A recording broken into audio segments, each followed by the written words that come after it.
Hit 96.7 FM special ന്യൂസുമായി ഷാബു.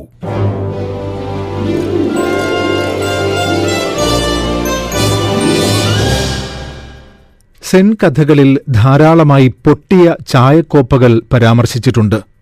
അത് എളുപ്പം പൊട്ടിപ്പോകുന്ന ജീവിതത്തിന്റെ ഉപമയായാണ് പരാമർശിച്ചിരിക്കുന്നത് എന്നതാണ് യാഥാർത്ഥ്യം. അങ്ങനെയാണ് ജപ്പാനിൽ കിൻസുഗി എന്ന കല ഉണ്ടായതുപോലും. കിൻസുഗി എന്നത് പൊട്ടിയ ചായക്കോപ്പുകളും മൺപാത്രങ്ങളും ഒട്ടിച്ചേർക്കുന്ന കലയാണ്.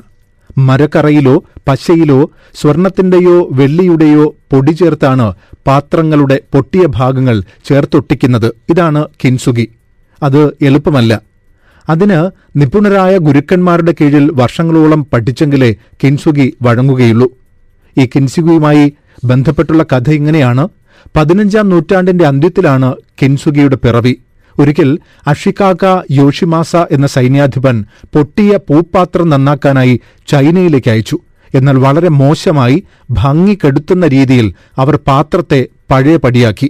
ഇതുകണ്ട ജപ്പാനിലെ കരകൗശല വിദഗ്ധർ സ്വന്തമായ ശൈലി രൂപപ്പെടുത്തുകയായിരുന്നു. അതാണ് കിൻസുഗി. നോക്കൂ, ആദ്യമേ പറഞ്ഞല്ലോ, സെൻ കഥകളിൽ പൊട്ടിയ ചായക്കൊപ്പകളെക്കുറിച്ച് ധാരാളം പരാമർശമുണ്ടെന്ന്. അത് എളുപ്പം പൊട്ടിപ്പോകുന്ന ജീവിതത്തിന്റെ ഉപമയാണ് എന്ന്. കിൻസുഗി കലാകാരന്മാർ ചെയ്യുന്നത് പാത്രത്തിനുണ്ടായ പൊട്ടലുകളെ, ക്ഷതങ്ങളെ, മുറിവുകളെ സ്വർണമോ വെള്ളിയോ പശയോ വച്ച് ഒട്ടിച്ച് മറയ്ക്കുകയല്ല ചെയ്യുന്നത്. മറിച്ച് കൂടുതൽ മനോഹരമാക്കി എടുത്തു കാട്ടുകയാണ് ചെയ്യുന്നത്. മുറിവുണ്ടായിട്ടില്ല എന്നവർ പ്രകടിപ്പിക്കുന്നില്ല. മുറിപ്പാടുകളെ അംഗീകരിച്ച് അതിനെ കൂടുതൽ കരുത്തുറ്റതാക്കുകയാണ്. അതായത് പൊട്ടുന്നതിന് മുമ്പുള്ളതിനേക്കാൾ കരുത്തോടെ, അഴകോടെ പാത്രം തിളങ്ങും. ശരിക്കും നമുക്കും വേണം കിൻസുഗി പാഠങ്ങൾ. ഉടഞ്ഞു പോയതിനെയൊക്കെ ഒരു വീണ്ടെടുപ്പ് സാധ്യമാകണം. ഇല്ലെങ്കിൽ അടിമുടി ഉടഞ്ഞു പോകുന്ന സ്ഥിതിയുണ്ടാകും. ഇത് ചായക്കോപ്പകളെക്കുറിച്ചല്ല, അതിനേക്കാൾ എളുപ്പം ഉടഞ്ഞു പോകാൻ സാധ്യതയുള്ള നമ്മുടെ കുഞ്ഞുങ്ങളെക്കുറിച്ചാണ്. കഴിഞ്ഞ ദിവസം വൈറലായി പടർന്നൊരു വീഡിയോ ഏവരും കണ്ടുകാണും. Palakkad Anakkara government higher secondary സ്കൂളിൽ മൊബൈൽ ഫോൺ പിടിച്ചുവച്ചതിന് അധ്യാപകർക്ക് നേരെ കൊലവിളി നടത്തിയ വിദ്യാർത്ഥിയുടെ വീഡിയോ. സ്കൂളിൽ മൊബൈൽ കൊണ്ടുവരരുത് എന്ന് കർശന നിർദ്ദേശമുണ്ടായിരുന്നു. ഇത് ലംഘിച്ച് മൊബൈലുമായി വന്ന വിദ്യാർത്ഥിയെ അധ്യാപകൻ പിടിച്ചു. അധ്യാപകൻ പ്രധാന അധ്യാപകന്റെ കൈവശം ഫോൺ ഏൽപ്പിച്ചു. ഇത് ചോദിക്കാൻ വേണ്ടിയാണ് വിദ്യാർത്ഥി പ്രധാന അധ്യാപകന്റെ മുറിയിലെത്തിയത്. തനിക്ക് മൊബൈൽ തിരിച്ചു വേണമെന്ന വാശിയിലാണ് വിദ്യാർത്ഥി സംസാരിച്ചത്. ഇത് ചോദ്യം ചെയ്തതോടെ വിദ്യാർത്ഥി അധ്യാപകരോട് കയർത്തു. ഈ മുറിക്കകത്ത് തന്നെ മാനസികമായി പീഡിപ്പിച്ചു എന്ന് നാട്ടുകാരോട് മുഴുവൻ പറയുമെന്നായിരുന്നു ആദ്യം വിദ്യാർത്ഥിയുടെ ഭീഷണി. ദൃശ്യങ്ങളടക്കം പ്രചരിപ്പിക്കുമെന്നും വിദ്യാർത്ഥി പറഞ്ഞു. ഇതുകൊണ്ടും അധ്യാപകർ വഴങ്ങാതെ ഇരുന്നതോടെ പുറത്തിറങ്ങിയാൽ കാണിച്ചു തരാമെന്നായിരുന്നു വിദ്യാർത്ഥിയുടെ ഭീഷണി. പുറത്തിറങ്ങിയാൽ എന്താണ് ചെയ്യുക എന്ന് അധ്യാപകൻ ചോദിച്ചതോടെ കൊന്നുകളയും എന്നായിരുന്നു +1 വിദ്യാർത്ഥി ഭീഷണി മുഴക്കിയത്. വാക്കുകൾ വ്യക്തമായി കേൾക്കാൻ വേണ്ടി സൗണ്ടിന്റെ സ്പീഡൊന്ന് കുറച്ചിട്ടുണ്ട്. ഞാൻ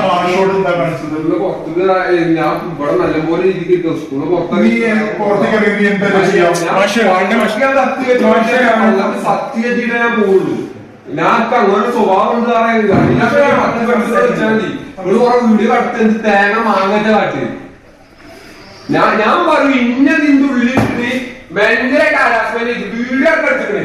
സാറിന് കഴിഞ്ഞ് എവിടെങ്കിലും പുറത്ത് കിട്ടിയ തീർക്കുനാണ് കൊന്നിടും. നോക്കൂ, നമ്മുടെ ഒരു സ്കൂളിൽ നടന്ന സംഭവമാണിത്. അധ്യാപകരോട് പെരുമാറുന്ന രീതിയാണിത്. പ്രിൻസിപ്പലിന്റെ റൂമിൽ ഇത് ചിത്രീകരിക്കാൻ സംവിധാനമുണ്ടായിരുന്നതുകൊണ്ട് മാത്രം ഈ വിഷയം ഇങ്ങനെ വ്യക്തമായി പൊതുസമൂഹത്തിന് അറിയാൻ സാധിച്ചു. ഇല്ലെങ്കിലോ ഈ വിദ്യാർത്ഥി പറഞ്ഞതുപോലെ പുറത്തിറങ്ങി ഇല്ലാ കഥകൾ പറഞ്ഞിരുന്നെങ്കിലോ പൊതുസമൂഹവും മാധ്യമങ്ങളും ആ അധ്യാപകരെ ഇല്ലായ്മ ചെയ്തേനെ. ഇതൊക്കെ ഒറ്റപ്പെട്ട സംഭവമല്ലേ എന്ന് നിസ്സാരമായി ഇത്തരം സംഭവങ്ങളെ കാണരുത്. ഒറ്റപ്പെട്ട സംഭവമല്ല ഇതൊന്നും. ഓരോ സ്കൂളുകളിലും വിദ്യാർത്ഥികളിലും വന്ന മാറ്റങ്ങൾ കാണാതെ പോവരുത്. ഉടഞ്ഞു പോയെങ്കിൽ അത് മറച്ചു പിടിച്ചതുകൊണ്ട് കാര്യമില്ല. അതിനെ നന്നാക്കിയെടുക്കുകയാണ് വേണ്ടത്. കിൻസുഗി കല പോലെ ഉടയുന്നതിന് മുമ്പത്തേക്കാൾ മനോഹരമാക്കി കരുത്താക്കി മാറ്റുകയാണ് വേണ്ടത്. കഴിഞ്ഞ ദിവസം തന്നെയാണ് വേറൊരു വീഡിയോയും കണ്ടത്. നിങ്ങൾക്ക് പവർ ഉണ്ടെങ്കിൽ എന്തൊക്കെ മാറ്റങ്ങൾ വരുത്താനാണ് നിങ്ങൾ ആഗ്രഹിക്കുന്നത് എന്ന ചോദ്യത്തിന് 3-4 കുട്ടികൾ പറയുന്ന മറുപടി കേട്ടുനോക്കൂ. അതും ഇൻസ്റ്റഗ്രാമിൽ വൈറലായി ഓടുന്ന വീഡിയോ ആണ്.